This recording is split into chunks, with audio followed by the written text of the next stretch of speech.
Hello students, स्वागत है आपका अपने यूट्यूब चैनल में। आज की वीडियो के अंदर अपने पढ़ते हैं कृषि रसायन विज्ञान का मॉडल पेपर के बारे में कि यानी किस प्रकार का आपका पेपर आएगा, उसके बारे में आज बात करते हैं। तो आपको स्क्रीन पर यहाँ पर दिखाई दे रहा है उच्च माध्यमिक परीक्षा 2019। ये 2019 का जो वार्षिक एग्ज़ाम हुआ था वो पेपर है, क्योंकि 2020 के अंदर एग्ज़ाम नहीं हुए थे। ठीक है, 20-21 के अंदर जो लॉकडाउन के अंदर था, तो तब एग्ज़ाम उसमें नहीं हुए थे। तो अभी जो एग्ज़ाम होने वाले हैं वो किस प्रकार से होंगे, उसके जो क्वेश्चन हैं वो कैसे आएंगे, उसके बारे में आज अपने डिस्कस करेंगे। तो आपके इसमें कुछ जो सिलेबस है वो कटा हुआ है।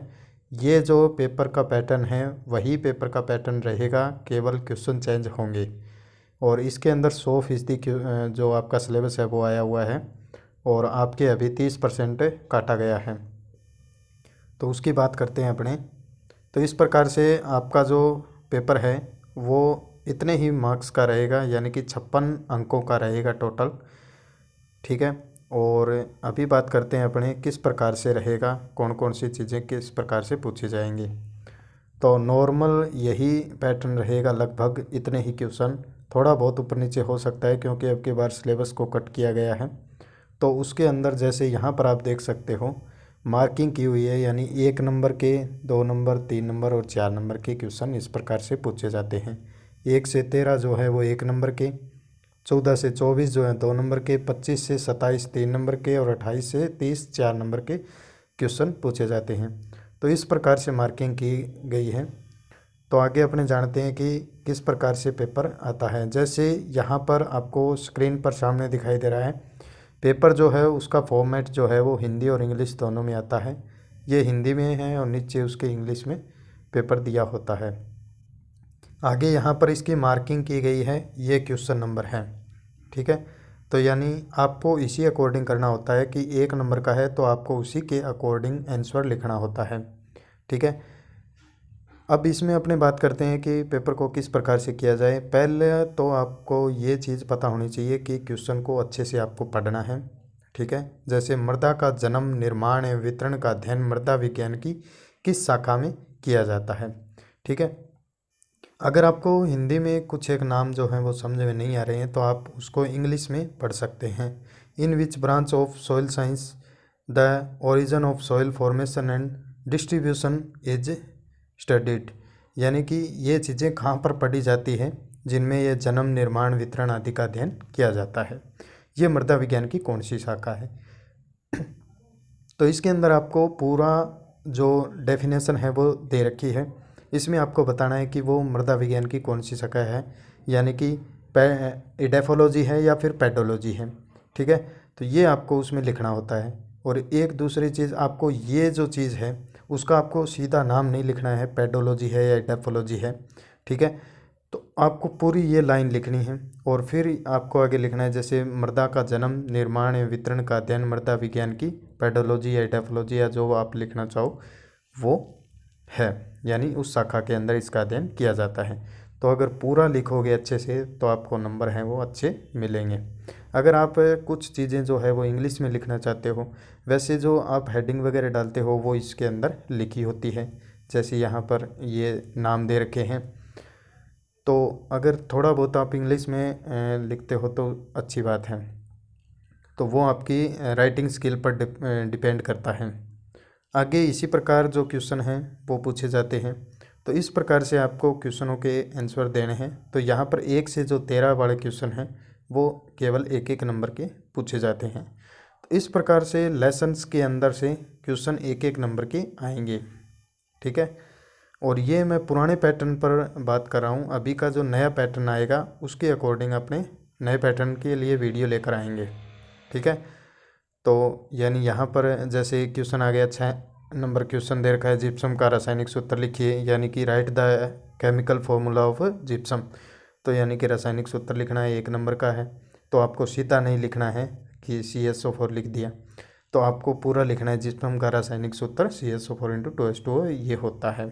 ठीक है, पौधों के लिए कोई दो मुख्य पोषक तत्वों के नाम लिखने हैं, तो आप अगर अच्छे से अगर उसको लिखना चाहो, जैसे पौधों के लिए बहुत सारे पोषक तत्व होते हैं, जैसे 17 है टोटल, तो यहाँ पर आपने जैसे लिख दिया सीधा ही नाइट्रोजन, फॉस्फोरस, बस ऐसे मत लिखना, ठीक है। उसको पूरा लिखना कि पौधों के लिए टोटल पोषक तत्व होते हैं 17, ठीक है। उनमें से दो मुख्य निम्न हैं, जैसे नाइट्रोजन, उसके आगे नाम लिख दो नाइट्रोजन, पी यानी कि फॉस्फोरस, ठीक है। ज़्यादा इसके बारे में अगर आप थोड़ा बहुत और जानते हो, जैसे नाइट्रोजन को पौधे इस रूप में ग्रहण करते हैं, जैसे NH4 पॉजिटिव और NO3 नेगेटिव। इसी प्रकार फॉस्फोरस का लिख सकते हो आप, मोनोडाइट्राई फॉस्फेट के अंदर ये ग्रहण किए जाते हैं। या कोई सिंपल सा जैसे पोटास है के पॉजिटिव के रूप में ग्रहण करते। तो इस प्रकार से अगर उनके बारे में थोड़ी सी चीज़ें अगर आप और नोट कर देते हो तो मेरे हिसाब से अच्छा रहेगा। कोई भी क्वेश्चन के अंदर अगर हिंदी में आपको प्रॉब्लम है तो थोड़ा उसको इंग्लिश में ज़रूर नोट करें, ठीक है, ज़रूर उसको पढ़ें। तो ये इस प्रकार से कुछ जो चीज़ें हैं वो लॉजिकल पूछ ली जाती है, जैसे नील हरित शैवाल किस फसल के लिए सर्वाधिक उपयोगी है, blue green algae is the most useful for which crop, कौन सी फसल के लिए है, तो नील हरित शैवाल है वो अधिक पानी के लिए या अधिक पानी वाली फसलों के अंदर या फिर अधिक जल के अंदर उसका उत्पादन किया जाता है। तो अधिक जल चाहने वाली फसलों में इसका उत्पादन कर सकते हैं, और अधिक जल चाहने वाली फसल कौन सी है, धान। तो इस प्रकार से आपको क्वेश्चन के बारे में पता होना चाहिए, ठीक है, सीधे क्वेश्चन नहीं पूछे जाएंगे। तो ये चीज़ मैं आपको दिखा रहा हूँ, इस प्रकार से 13 क्वेश्चन है वो एक एक नंबर के पूछे जाते हैं। जैसे ये क्वेश्चन यहाँ पर आया, ये एक उपभोक्ता दूध में पानी की मिलावट का पता लगाने के लिए किस उपकरण का प्रयोग करेगा, ठीक है। तो इसके अंदर अपने बात करते हैं कि दूध के अंदर पानी की मिलावट, तो दूध के अंदर पानी, किसी भी चीज़ के अंदर पानी की कितनी मात्रा है उसके लिए अपने निकालते हैं अपेक्षिक घनत्व। और ये चीज़ समझने वाली है कि अपेक्षिक घनत्व ज्ञात करने के लिए किस यंत्र का प्रयोग किया जाता है, तो लैक्टोमीटर का प्रयोग किया जाता है। तो इस प्रकार से लॉजिकल क्वेश्चन आपको आने चाहिए, ठीक है। यानी सीधा यहाँ पर नहीं पूछा है कि दूध के अपेक्षिक घनत्व ज्ञात करने वाले यंत्र का नाम लिखिए, तो यहाँ पर थोड़ा सा ट्रिकी क्वेश्चन पूछा गया है। तो इस प्रकार की चीज़ें आपको पता होनी चाहिए।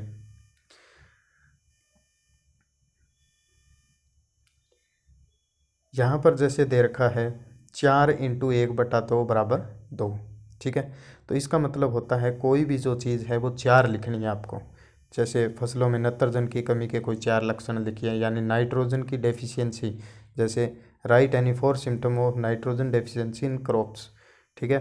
तो यानी कि फसल के अंदर नाइट्रोजन की कमी के 4 आपको लक्षण लिखने हैं। और इसके अंदर जैसे दे रखा है 4 × 1/2, यानी कि 4 आप लिखोगे वो सारे जो हैं आधा आधा नंबर के हैं, तो यानी कि 4 लिखोगे तो आधा आधा नंबर के हैं तो 2 हो जाएंगे। तो इस प्रकार से नंबरों के डिवाइडेशन के अकॉर्डिंग आपको क्वेश्चन को हल करना है, और जितना हो सके पॉइंट टू पॉइंट लिखने की कोशिश करनी है, ठीक है। क्योंकि जो नंबरिंग वगैरह जो दी होती है वो पॉइंट टू पॉइंट होती है, जैसे यहाँ पर है, ठीक है।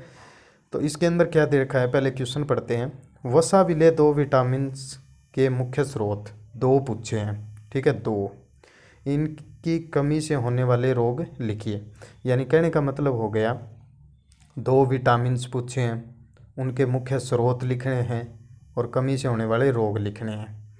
तो कोई भी चीज़ 2 है, ठीक है, ये 2 हो गई। अब इनकी कमी के रोग लिख दिए, इनकी कमी के रोग, ठीक है। और फिर इनके मुख्य स्रोत लिख दिए, ये स्रोत हो गए। तो यानी यहाँ पर क्या चीज़ हो गई, 2 × 1/2 दे रखा है, तो यानी 2 × 1/2 का मतलब ये हो गया, ठीक है। और फिर है 2 × 1/2 यानी कि ये। तो इस प्रकार से अगर आप 4 चीज़ लिख कर आओगे तो आपको 2 नंबर मिलेंगे। यानी कहने का मतलब यहाँ पर हो गया कि पहले वाले जो 1 नंबर है वो इसका मिलेगा, दूसरा वाला 1 नंबर है वो इसका मिलेगा, ठीक है। तो आपको क्वेश्चन को अच्छे से पहले तो रीड करना है कि उसके अंदर पूछा क्या गया है, कितने उसके टाइप्स हैं, कितने भागों में वो क्वेश्चन बंटा हुआ है, कैसे उसमें नंबरिंग की जाएगी। ऐसा नहीं होता है कि आप उस चीज़ को लेख की तरह लिख दो, यानी कि इस प्रकार से लिख दिया और उसके अंदर आपको 2 नंबर देते हैं, ऐसा नहीं होता है। आपको कटिंग के अंदर नंबर मिलेंगे, यानी कि आधा नंबर यहाँ मिलेगा, आधा नंबर यहाँ मिलेगा, आधा नंबर यहाँ मिलेगा और आधा नंबर यहाँ मिलेगा। तो इस प्रकार से टोटल क्या हो जाते हैं, 2 नंबर। ठीक है, इस प्रकार से आपको नंबरिंग डिवाइडेशन किया होता है। तो जैसे यहाँ पर देखो 1 + 2 × 1/2 है, तो 1 + 2 × 1/2, 2 × 1/2 क्या होता है, तो ये हो गया 2/2, 2/2 = 1। तो कहने का मतलब यहाँ पर हो गया 2 चीज़ लिखनी है। ठीक है, 1 और 2 चीज़ लिखनी है, उनमें आपको 1/2 और 1/2 मिलेगा, यानी 1 नंबर की है वो दोनों चीज़ें। ठीक है, इस प्रकार से नंबरिंग डिवाइडेशन किया होता है। तो यानी यहाँ पर हो गया न्यूक्लिक अम्ल क्या है, यानी व्हाट इज न्यूक्लिक एसिड। इसमें 2 प्रकार लिखिए, यानी इसके 2 प्रकार लिखने हैं। तो न्यूक्लिक अम्ल क्या है, ये जो चीज़ है वो 1 नंबर की है। इसके 2 प्रकार लिखिए, इसके 2 टाइप्स लिखने हैं आपको, यानी न्यूक्लिक अम्ल कौन कौन से हैं, यानी कि DNA RNA, ribose nucleic acid और डीऑक्सीराइबोज न्यूक्लिक एसिड। ये लेसन खैर अब की बार जो 2021-22 का जो पैटर्न है आपके उसमें हट चुका है। मैं क्वेश्चन बता रहा हूँ केवल। तो इसके अगर 2 पार्ट्स लिखोगे ना तो आपको उसमें आधा और आधा नंबर मिलेगा, आधा + आधा।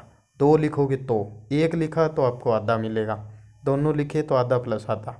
ठीक है, तो यानी 1 नंबर यहाँ हो गया, तो 1 और 1 2 नंबर आपको मिलेंगे। इस प्रकार से नंबरों की डिवाइडेशन होती है। आगे आप क्वेश्चन पढ़ सकते हो। ठीक है, वीडियो को पॉज कर सकते हो, वीडियो की स्पीड बढ़ा सकते हो और क्वालिटी जो आपको ठीक लगे उतनी आप कर सकते हो। और हिंदी के अंदर अगर क्वेश्चन समझ में ना आए तो आप उसको इंग्लिश में देख सकते हो। ये क्वेश्चन लगभग पेपर में पूछा जाता है, इनमें से ज़रूर आएगा। और ये चैप्टर अब की बार हट चुका है, प्रदूषण वाला। मोंटमोरिलोनाइट यानी कि जो सिलिकल क्ले होती है उसकी जो उसका संगठन है या स्ट्रक्चर है उसको 3 भागों में बांटा जाता है, मोंटमोरिलोनाइट, केओलिनाइट और इलाइट। उसमें मोंटमोरिलोनाइट और ये जो पूछ लिया गया है, तो अब की बार चांस है शायद इलाइट पूछा जाए।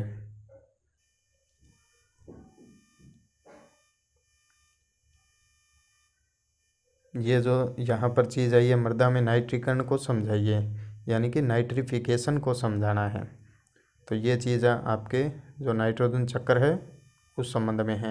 उभय प्रतिरोध का मृदा में महत्व लिखिए। मृदा में महत्व है यानी कि जो आयन विनिमय वाला लेसन है उसी के अंदर लास्ट जो टॉपिक है वो है।